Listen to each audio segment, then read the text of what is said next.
अम्मा बाद फ़अऊज़ु बिल्लाहि मिनश्शैतानिर्रजीम बिस्मिल्लाहिर्रहमानिर्रहीम वरफ़अना लका ज़िक्रक सदक़ल्लाहुल मौलानाल अज़ीम व बल्लगना अला रसूलिहिन नबियुल अमीनुल मतीनुल करीम व नहनु अला ज़ालिका लमिनश शाहिदीन व शाकिरीन वल्हम्दुलिल्लाहि रब्बिल आलमीन। आइए हज़रात, हम और आप मिलकर अक़ीदत व मोहब्बत के साथ बारगाह रिसालत मआब सल्लल्लाहु अलैहि वसल्लम में हदिया दरूद पेश करें और पढ़ें बावाज़े बुलंद अल्लाहुम्मा सल्ली अला सल्लल्लाहु अलैहि वसल्लम व सलातु व सलाम अलैका सय्यदी या रसूलल्लाह सल्लल्लाहु तआला अलैहि वसल्लम। हज़रात, हमारे जमील साहब करम फरमा, बड़े भाई, हो सकता है कि चचा भी लगते हैं। मेरी दाढ़ी और टोपी देख के तो लोग मुझे 35 और 40 से नीचे मानते ही नहीं हैं। बहरहाल मैं अभी 34वें साल में लगा हूँ माशाअल्लाह। वालिदैन के बताने के मुताबिक 1990 की पैदाइश है। अब हो सकता है गिनती में इधर उधर हो सकता है, आप लोग मैथ वाले हैं, जोड़ सकते हैं जी। आधार कार्ड अब दाढ़ी से अगर अंदाज़ा लगाएं तो दाढ़ी सफ़ेद है, 50 साल भी आप कह सकते हैं। ये तो अल्लाह ताला का शुक्र है कि दाढ़ी और टोपी से की वजह से बहुत सारे गुनाह से हम लोग बच जाते हैं। क्या बात है, बेशक। इसलिए जहाँ जाते हैं बड़े से बड़ा 70 साल का है, अरे हाफिज जी आप कहाँ जा रहे हैं? तो अगर गड़बड़ रास्ता है तो समझ गया अरे बाप रे बाप, कोई नहीं जानने वाला था, लेकिन अब हाफिज जी से जान ही गया। कम से कम हाफिज जी का जो एक बॉर्डर जो है अब उसी के अंदर ही काम कर रहा है। और आगे चले और आम आदमी मिला, अरे हजरत आपकी दाढ़ी देख के लग रहा है कि आप पढ़े लिखे हैं, जरा ये काम आपको सेवा जानकारी कुछ नहीं है। क्या बात है। लेकिन उसके बावजूद अल्लाह का लाख लाख शुक्र और एहसान है। और ये मैं बात इसलिए भी कह रहा हूँ क्योंकि अब मैं एक ऐलान ये भी कर दूं कि प्रोग्राम खत्म हो चुका है। ना तो मनकबत हो, तकरीर, शोला बार, शोला बयान जो मुकर्रिर थे और इसके अराकीन थे वो हो चुका है। जिसको जाना है वो जा भी सकता है, इजाज़त है। और अगर ज़ियारत के लिए रुकना है तो रुक सकते हैं, हुक्म नहीं है। इल्तिजा कर सकता हूँ कि अगर बैठेंगे 5-10 मिनट मुझे बर्दाश्त कर सकें तो ठीक है, वरना रोड पर और कहीं जाकर 10 मिनट आप लोग गुजार लें। इंशाल्लाह उसके बाद जब ज़ियारत होगी तो फिर आ जाएगी। बहरहाल मेरा मिजाज इसलिए भी ऐसा है, हो सकता है कुछ लोग देखकर महसूस करते हो कि जिस वक्त से आए हैं हम लोग 3 घंटे से बैठे हुए हैं और 10 मिनट में आए और कहीं माइक वाले को कहीं ये कहीं वो। तो भाई देखिए, मैं ठहरा बीमार आदमी, मैं दवा खाता हूं, अल्लाह करम फरमाए। और लोग जानते हैं क्योंकि ये मेरा ननिहाल भी है जी। जनाब मंजूर आलम या साहब सज्जादा नशीन मिंदारा शरीफ जो हैं वो मेरे सगे मामूजान हैं और उनके वली है जनाब आफ्ताब आलम साहब, वो मेरे सगे मामूजाद भाई भी हैं और वो मेरे बहनोई भी हैं। तो अगर इस रिश्ते तक देखेंगे तो साले कुछ कह ही नहीं पाते, बहनोई के हमेशा दबी के रहना पड़ता है। बहनोई चाहे जितना गड़बड़ करे लेकिन साला तो साला है, वो तो दबी करेगा। बाहर ये मोहब्बत है आप उसकी कोई बात नहीं है। लेकिन चूंकि हम अपने कीमती वक्त को निकाल कर, ऐसा नहीं है कि आप लोग बिला वजह कोई काम नहीं था यहाँ चले आए, कोई अपनी नौकरी छोड़कर आया है, कोई बिजनेस छोड़कर आया है, कोई ज़रूरी पढ़ाई छोड़कर आया है, कोई मदरसे की जिम्मेदारी छोड़कर आया है। आप देख रहे हैं कि हमारे जमील साहब बैठे हुए तो यहाँ से हैं, इसका मतलब ये नहीं कि इनको कोई काम नहीं होगा। अरे कुछ नहीं होगा, बीवी बच्चे तो इनके भी होंगे, कुछ ज़रूरियत उनकी भी होगी। अब बहुत मुमकिन है कि ज़ियारत के बाद खाना मिले तो हो सकता है भूख भी तो लगी ही होगी। और आम तरीके से भूख नहीं लगी, अल्लाह ताला का ये जो सूरज जो सबके लिए निकला हुआ है, जहाँ फर्क नहीं है, हो सकता है उसकी तपिश भी महसूस कर रहे हैं, ये भी तो मुमकिन है। हर एक की कैफियत अलग अलग है। रब ने किसी को बराबर नहीं रखा। 5 उंगलियां हैं, ये सब हम मेरी ही है, लेकिन अंगूठा है उसका काम अलग है, शहादत की उंगली है उसका काम अलग है, बीच वाली उंगली है उसका काम अलग है, रिंग फिंगर है उसका काम अलग है, और ये जो है जो भी हो बहरहाल इसको छोड़िए। खिंसर बिंसर उस्ताद शबाबा इरहाम, ये 3 ही उंगली में से चाहे जो भी हो, उधर नहीं जाना है। तो ये इसका काम अलग है। अल्लाह रब्बुल इज्जत ने सबको बराबर नहीं बनाया। आपके हाथ में कोई बराबर है? इस महफिल में हमारे समझ से कोई ऐसा नहीं होगा जिसकी सब उंगली बराबर हो। अगर अल्लाह ताला कर दे तो इस पर कादिर है कि वो किसी को की बराबर भी कर दे, वो एक अलग चीज है। वो तो एक अल्लाह रब्बुल इज्जत के निजाम के अलावा वो रब की मर्जी पर चला जाएगा। लेकिन जो उसका तरीका है, जो उसकी सुन्नत है, जो तरीका है, वो क्या है कि अल्लाह रब्बुल इज्जत ने इंसान के जिस्म में जो हाथ बनाया है, हाथ में जो पंजा बनाया है, पंजे में 5 उंगलियां होती हैं, और 5 उंगलियां जो होती हैं वो ये भी लिखा हुआ है कि कौन कौन किस किस शक्ल की होती हैं, कितनी छोटी होती है, कितनी बड़ी होती है, किसी में नाखून होता है नहीं होता, 1 महीने के बाद नाखून भी बढ़ जाता है, कुछ लोग काट दिया करते हैं, कभी चोट लग जाती है तो नाखून भी काट दिया जाता है, डॉक्टर काट देता है, फिर उसके बाद नाखून भी नहीं। ऐसा होता है।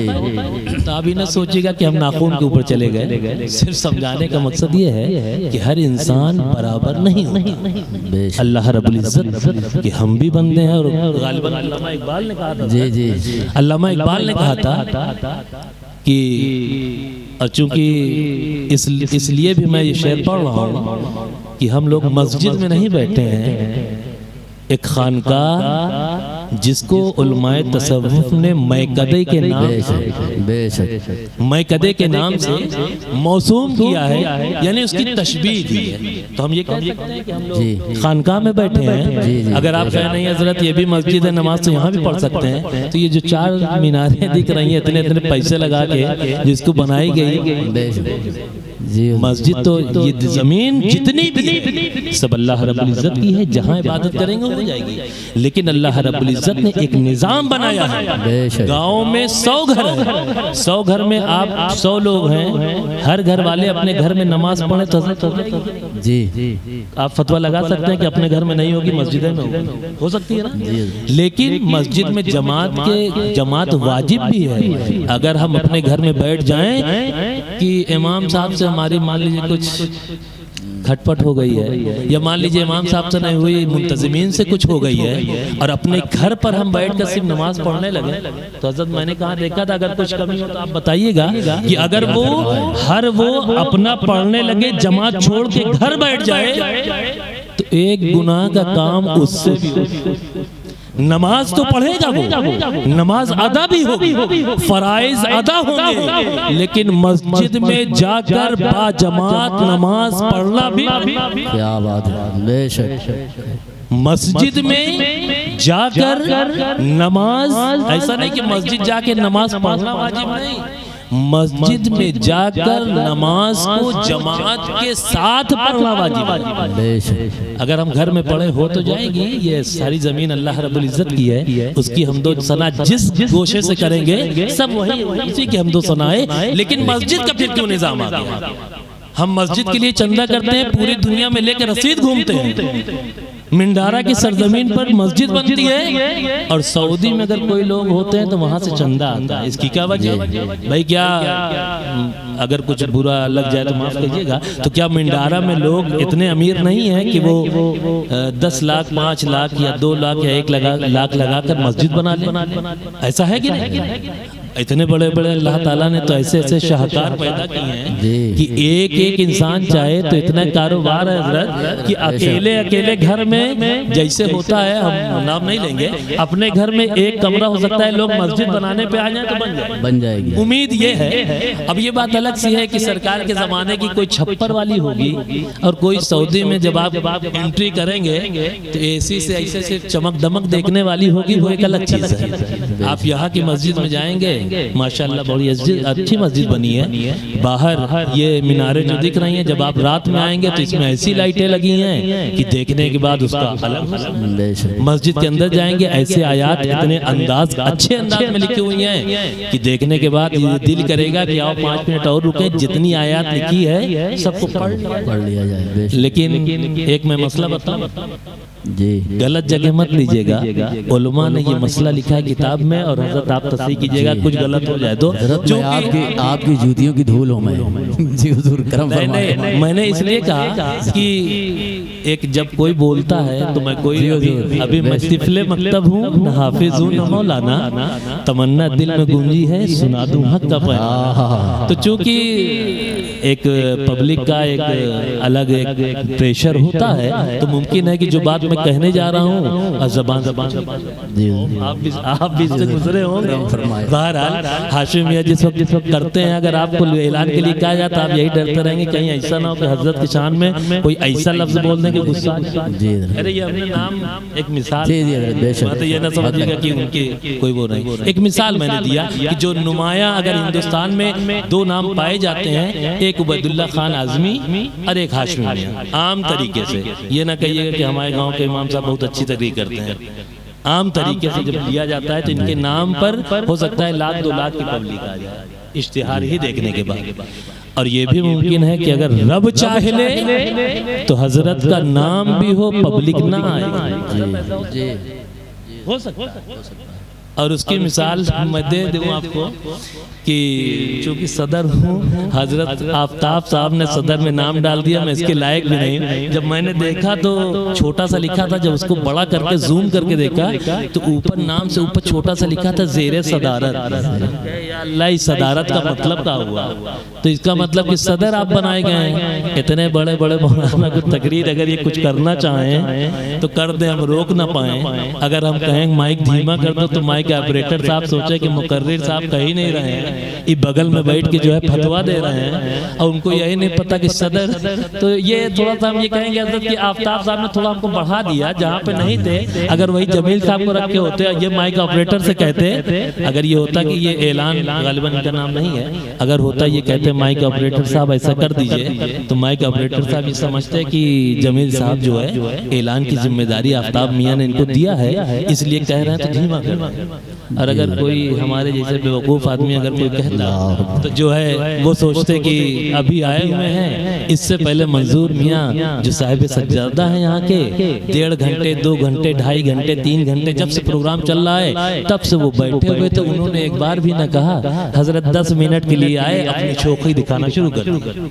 तो भाई ये एक तो उम्र का भी तकाजा होता है, एक उम्र का भी तकाजा होता है। लेकिन चूंकि ज़ेरे सदारत से मैंने ये समझा तो मुअद्दबाना इल्तिजा ये है कि अगर कोई बात बुरी लग जाए तो उसे माफ कर दीजिए, अल्लाह करम उसे माफ कर दीजिए। और मैंने ये समझा चूंकि ज़ेरे सदारत मैंने देखा तो ये समझ में आया कि तो पहले ही मैंने बता दिया प्रोग्राम हो चुका है, ख़त्म हो चुका है, मैं तकरीर के लिए नहीं आया हूँ।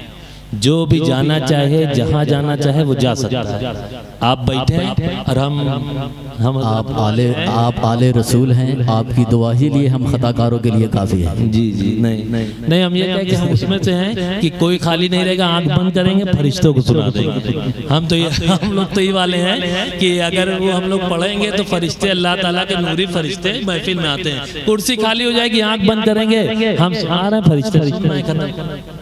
आप रहिए न रहिए, ऐसा अल्लाह रब्बुल इज़्ज़त गालिबन हुज़ूर अकरम सल्लल्लाहु अलैहि वसल्लम की हदीस में है, जिसका मफ़हूम ये है कि कुछ ऐसे लोग हैं, कुछ ऐसे अल्लाह रब्बुल इज़्ज़त के फरिश्ते हैं जो ज़मीन से आसमान पर जहाँ अल्लाह उसके रसूल का नेक लोगों का जिक्र होता है वहाँ आकर बैठते हैं, सुनते हैं, महफिल ख़त्म होती है तो जाते हैं। अल्लाह रब्बुल इज़्ज़त अलीमुम बिज़ाति सुदूर है, हर चीज़ को जानने वाला है। लेकिन उसके बाद वो सवाल करता है, रब क्या मेरे फरिश्तों तुम कहाँ से आ रहे हो? फरिश्ते कहते हैं मौला हम उस ज़मीन के उस ऐसे गोशे से आ रहे हैं जहाँ तेरे कुछ बंदे बैठकर तेरा और तेरे रसूल तेरे महबूबीन बंदों का जिक्र कर रहे तो मफहूम मैं बयान कर रहा हूँ, अल्फाज थोड़े बहुत इधर उधर हो सकते हैं, मफहूम मैं बयान कर रहा हूँ हदीस का। अल्फाज थोड़े बहुत आगे पीछे, चूंकि मैं इंसान हूँ और कमा हदीस का हाफिज भी नहीं हूँ कि एक एक लफ्ज़ पे करूँ, इसलिए मफहूम ये है। तो अल्लाह रब्बुल इज़्ज़त इरशाद फरमाता है हर चीज़ का तो जानने वाला है, हमारे हर छुपे ऐब को भी जानने वाला है।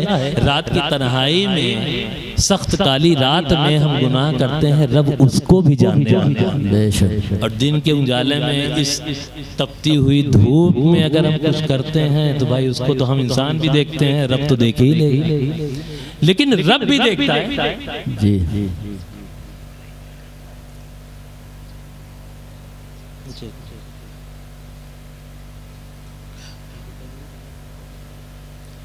तो मैं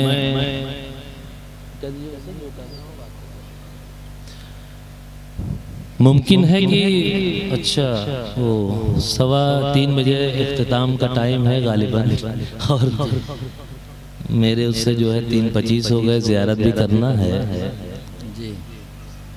और जाहिर सी बात है कि सदर साहब इतना टाइम ना लें, बस हो गया इख्तितामें करें, आखिरी तक तकरीर नहीं करने आए हैं, ज़ेरे सदारत है ना।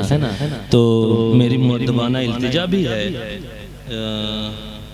आफ्ताब मियाँ किबला से कि चूँकि मुझे नहीं पता कि यहाँ कितने लोग हैं, मैं उनका नाम भी नहीं जानता, सिर्फ मुझे जो इश्तिहार दिया गया मैं उसमें तो 2 नुमाया नाम तो दिखे जो ज़ेरे सदारत अपने बारे में लोग जो है थोड़ा चढ़ा देते हैं, तो मैं समझ गया, और मंजूर मियाँ साहब और एक नाम और थोड़ा बगल में ज़ेरे निगरानी लिखा है जो साहिब सज्जादा हज़रत सैयद सदरुल हसन साहब किबला, साहिब सज्जादा खानकाह आलिया सिकंदरिया भुलई कपूरा फूलपुर प्रयागराज, जो रिश्ते में मेरे वालिद होते हैं। आप लोग ये ना समझिएगा कि अब्बा की तारीफ जो है बड़ा लंबी चौड़ी उसको कर रहा है, इसलिए मैंने बता दिया।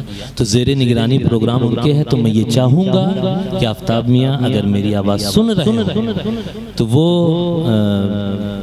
सदर पे मैं आ चुका हूँ, इख्तिताम पजीर होना है, तो ज़ेरे निगरानी कम से कम निगरानी कर लें वो लोग कि सही है कि नहीं। और आफ्ताब मियाँ साहब किबला ज़ेरे सरपरस्ती हैं, तो वो भी आके ज़ेरे सरपरस्ती प्रोग्राम ख़त्म कर दें, अपनी ज़ेर परस्ती कर लें। मुअद्दबाना इल्तिजा है कि आफ्ताब मियाँ इसको थोड़ा देख लें, और अगर कोई मजबूरी हो तो हमको व्हाट्सअप कर दें, क्योंकि अल्लाह ताला ने ये कुदरत दी है कि बैठे बैठे कई तरीके से आप क्या क्या काम कर सकते हैं। बेशक ये अल्लाह रब्बुल इज़्ज़त का शाहकार है, और ये अल्लाह रब्बुल इज़्ज़त ने बनाया है इंसान। अल्लाह रब्बुल इज़्ज़त इंसानों को अशरफुल मखलूकात, बेशक अल्लाह रब्बुल इज़्ज़त की एक लतीफ़ मखलूक फरिश्ते हैं जिनको न भूख लगती है, न प्यास लगती है, न ज़रूरत है, न बीवी, न बच्चे, न घर, न मकान, न छत, न ठंडक, न गर्मी, न धूप, न बारिश, न जाड़ा, मतलब उनको कुछ नहीं लगता।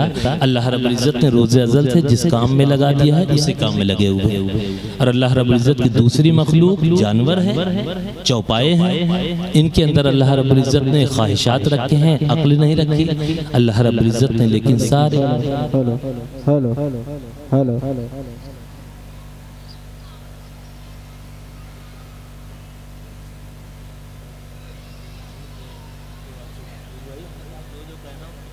जी जी जी जी जी जी बेशक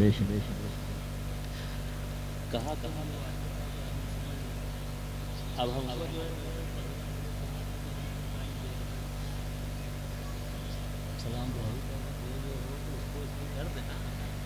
सदर मतलब या तो फिर इख्तियार में सदर ऐसा ही नाम डाल दिया, गलत बात है भाई, कि बच्चे रस्मी होता है वो एक अलग चीज़ है।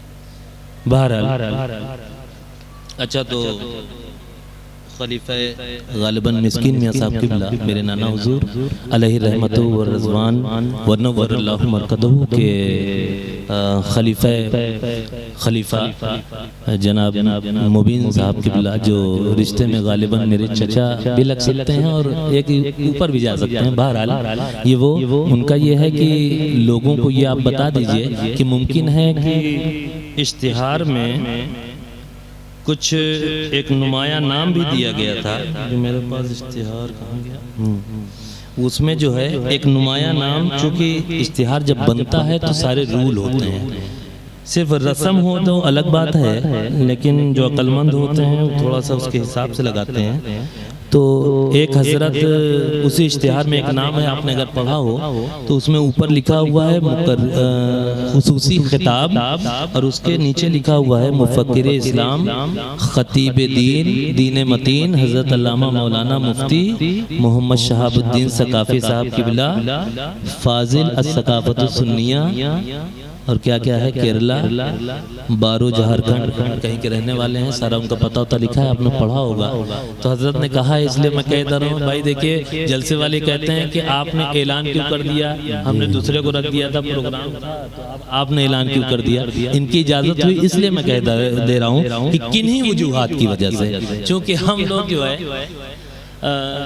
फ़ख्र के वजह से हम ये भी कह सकते हैं कि हम लोग कुंभ नगरी प्रयागराज के रहने वाले हैं। आप भी गालिबन उसी या मान लीजिए कि नवाबगंज में होंगे, लेकिन मैं तो मेरा फूलपुर चूँकि प्रयागराज ही में पड़ता है और वहाँ संगम बहती है, दूर दूर से लोग उसमें नहाने के लिए आते हैं, पाक होने के लिए आते हैं। गंगा जमुना तहजीब कही जाती है, हिंदुस्तानी तहजीब को गंगा जमुनी तहजीब की कही जाती है। तो हम लोग चूँकि उससे बिलोंग करते हैं इसलिए आजकल आप लोग जान ही रहे हैं, उसकी वजह से हर तरफ बैरिकेटिंग वगैरह है, भीड़ ज़्यादा आने की वो है। और आज 28 तारीख है, गालिबन कोई प्रोग्राम है जो बड़ा है, तो जिसकी वजह से इतना जाम है कि गालिबन सुनने में कंफ्यूजन हो सकता है। आफ्ताब मियां ने मुझे बताया कि 8:30 या 9 बजे से वो मुकर्री साहब जो मेन नाम जो है वो बनारस से चले हैं, लेकिन अभी तक 3:30 बज गए और हजरत जाम की वजह से यहाँ पहुँच नहीं पाए। ये ना सोचिएगा कि हजरत नंबर मतलब नाम देने के बाद नहीं आए, कहीं और चले गए, बल्कि वो जाम की वजह से, बैरिकेटिंग की वजह से इतना लंबा जाम है कि वहाँ वो 9 बजे से बनारस से चले हैं और हैं रास्ते ही में फंसे हुए। और बहुत मुमकिन है कि ज़ियारत तक वो पहुँच भी जाएं, लेकिन ये कि किन्हीं वजूहात से प्रोग्राम तक वो नहीं पहुँच पा रहे हैं। और लेकिन ये हजरत ने कहा इसलिए मैंने बता दिया, लेकिन अब उसूल पे आइए कि मैंने इसका जिक्र क्यों नहीं। इसलिए कि मैंने जब बात शुरू की तो मैंने कहा कि हर निज़ाम मैं बनाता हूँ, लेकिन निज़ामुल औकात बनाने वाला जो है वो अल्लाह रब्बुल इज़्ज़त। आफ्ताब मियां ने अगर लिखा, और मैं एक चीज़ और क्लियर कर दूँ, मिंजानी बच्चे से नहीं डला हुआ है, बहरहाल नहीं उसमें लिखा रहता है कि अद्दाई कौन है। तो मान लीजिए मैं ये जान रहा हूँ कि इस खानका के वली अहद और रुवे रवा जनाब आफ्ताब आलम किबला साहब हैं, जो मंजूर मियां के बाद इस जानशीनी को, इस जगह को संभालेंगे। इसलिए मैं उनको अपने इल्म के मुताबिक जिम्मेदार मान रहा हूँ। तो उन्होंने जो ये लिखा तो सारी चीजें उसूल के हिसाब से लिखी, टाइम लिया, हर चीज है, लेकिन अगर रब को मंजूर ना हो। और एक मिसाल और दे दूं आपको समझाने के लिए, गालिबन इसमें जमील साहब जो हमारे चचा लगते हैं, गालिबन उनका नाम ऐलान के लिए था नहीं, गालिबन इसमें नहीं दिखा था, मुमकिन है उनका नाम न रहा हो, लेकिन पीछे देखे तो कहें कि एक लोग से पूछा हमने कि ऐलान करने वाले कहाँ चले गए, कान फट रहा है, कुछ कम से कम उनको कह दें। तो उन्होंने कहा वो कुछ ही ज़रूरत से चले गए हैं। तो हमने देखा कि जमील साहब कहीं और देखा था कि ये बड़े बड़े उसमें कहीं और, तो हमने कहा हजरत आप ही थोड़ा सा जिम्मेदारी, मेरी खुशनसीबी है, जिम्मेदारी निभा दीजिए। तो चूंकि अब नजरिया क्या है, हमें खानकाह में बैठे, और खानकाह का नजरिया क्या है, देखिए हम ये कहेंगे कि जिस मकतबे फिक्र से हम ताल्लुक रखते हैं उसके असल, चाहे वो खानकाह मिंडारा की हो या भुलई कपूरा की हो या जयपुर की हो या सीकर की हो या टोंक की हो या चार दरवाजा मौलाना ज़ियाउद्दीन साहब किबला की हो। बताने का मतलब यह है कि सब फैज़ याब हो रहे हैं किस समंदर से, हजरत नियाज बिन नियाज रहमतुल्लाह अलैह के समंदर। आज बड़ा अलमिया ये है हजरत कि एक जग में पानी होता है और कई गिलास, आजकल तो डिस्पोजल जिसको हम यूज एंड थ्रो कहते हैं। पहले तो ये था कि मुस्लिम का वो था कि एक गिलास में हर मोमिन पी लिया करता, और ये भी मुमकिन था कि एक पानी में कुछ एक पीता, दूसरा मोमिन उसी में पी लिया करता है। लेकिन भाई ये कहीं कोरोना, कहीं वो फला फला फला, अपनी वजह अलग चीज़ है। लेकिन फिर वो यहाँ पर पहुँच गया कि यूज एंड थ्रो पे आ गया मामला। एक साहब पिए, उसको फेंके। अब उससे मतलब नहीं कि 1 रुपया का था कि 5 रुपया का आप फेंकिए, पैसा हमारे जेब से जाएगा, आपकी जिम्मेदारी खत्म, बस पीजिए और निकल लीजिए। दूसरा के लिए दूसरा गिलास है, उसको पीजिए और निकल लीजिए। ये एक सिस्टम बना हुआ है। लेकिन आप ये बताएं कि हालत जिनका काम था पूरे जहां जहां इश्तिहार लगाया गया, जब उन्होंने ऐलान की जगह या खतीब की जगह जब देखा कि अरे फला साहब आ रहे हैं, और अगर उनकी कहीं तकरीर सुने थे तो उनके नाम पर इतने लोग इकट्ठा हो गए। मान लीजिए भाई, आप ये ना कहिएगा कि मैं ज़ियारत के लिए आया हूँ, मुकर्री साहब की तकरीर सुनने नहीं आया।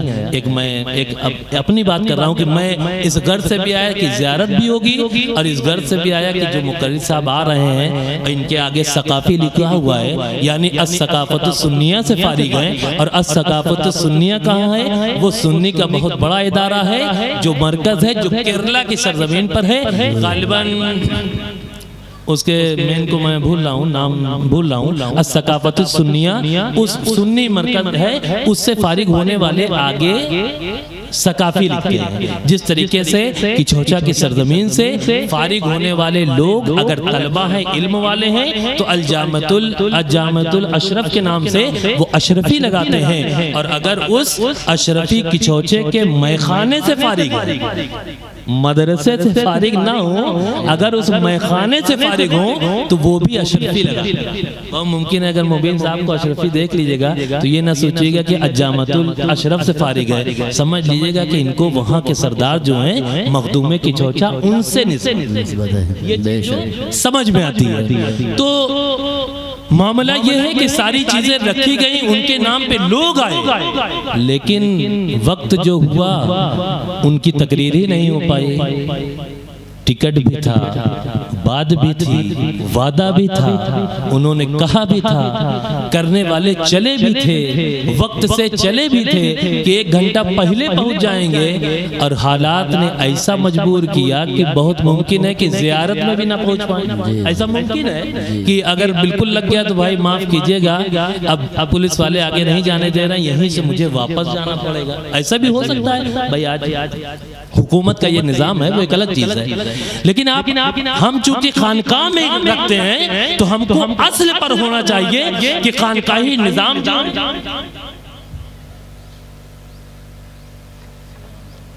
हेलो आफ्ताब भाई, आलम मामू और वाली साहब को लेके आइए, बस वमा अलैना इल्ला बलाग सलाम है, वो लोग आ जाएं, बस उतनी देर है। उन लोग को लेके आ जाइए बस, और नहीं आएंगे सलाम नहीं होगा, चाहे ज़ियारत हो चाहे नहीं।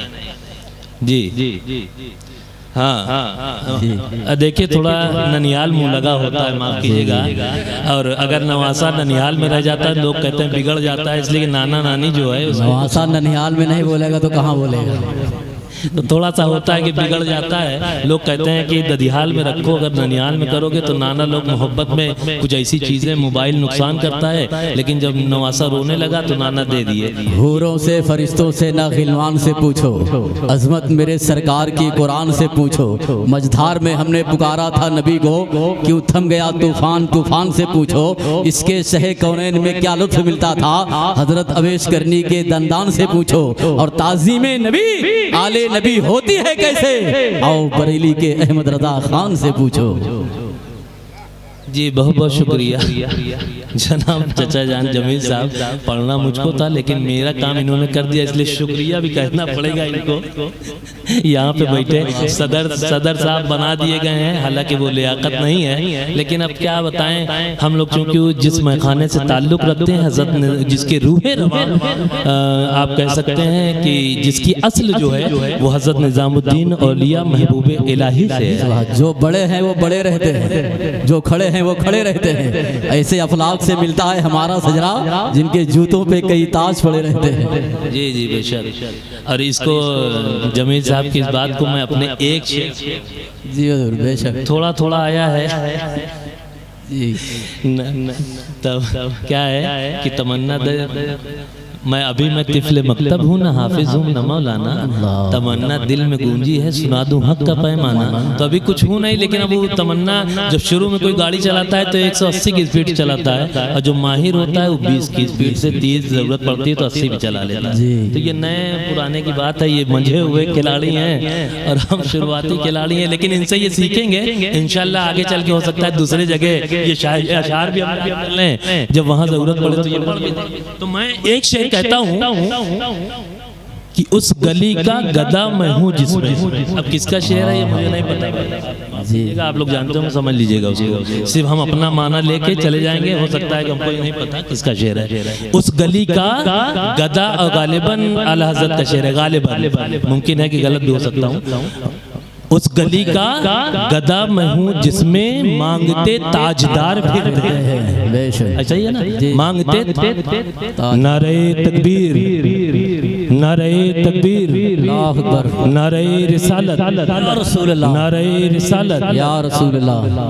हुजूर सदुल हसन साहब किबला जिंदाबाद, हुजूर सदुल हसन साहब किबला जिंदाबाद, खानकाहे आलिया सिकंदरिया जिंदाबाद, खानकाहे सिकंदरिया जिंदाबाद। आपकी माथों के निगाहों के सामने, चूँकि ज़ेरे निगरानी प्रोग्राम हजरत के था और हजरत तशरीफ ले आए हैं, तो अब दुआ का काम है, लेकिन 2-3 शेर मैं ज़रूर पढ़ूंगा, सिर्फ इस बैकदे से ताल्लुक। जी बस ये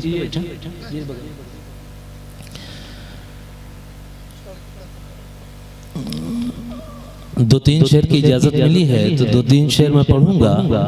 और चूंकि आप खानकाह में ताल्लुक़ रखते हैं तो इसी ताल्लुक़ से तो जी ज़ियारत शुरू हो गई है।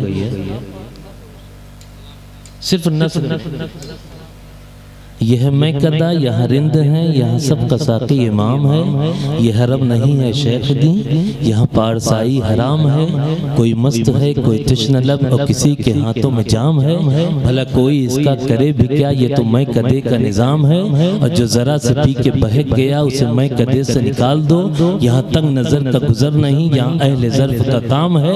और ज़मीन और जिस जगह आप जा रहे हैं, ज़ियारत जो शुरू हो गई है, ज़ियारत जो शुरू हो गई है वो शुरू हो चुकी है आप लोग के वो। बस मैं चलते चलते ये कहूँगा, वो गालिबन किसी बड़े का शेर है, तसव्वुफ के ताल्लुक रखने वाले का शेर है कि अदब गाहेज ज़ेरे आसमां अज अर्श नाजुक तर, नफस गुम करदा मियायन जुनैदो बा यजीद ईजा, या जुनैदो बा यजीद ईजा नफस गुम करदा मियायन। बहरहाल जो भी हो, जिसका मफहूम ये है कि ये ऐसी बारगाह है कि जब रोज़े रसूल पे पहुँचो तो वहाँ पे उन्हीं की मुबारक की ज़ियारत है। जब आप वहाँ ज़ियारत के लिए जाएं तो बावजूद जाएं, इतने लम्हे रहें जिसमें आपके जहन में कोई दूसरी बात ना आने पाए, फातिहा पढ़ें या जो भी अपने अकीदत, और उससे पहले कि आपके वज़ू में कोई खलल हो बाहर चले जाएं। अदब गाहेस्त ज़ेरे आसमां अज अर्श नाजुक तर, नफस गुम करता मियायन जुनैदो बा यजीद ईजा।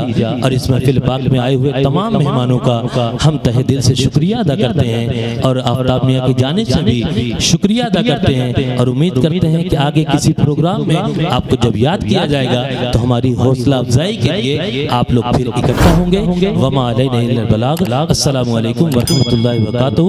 खड़े हो जाएं।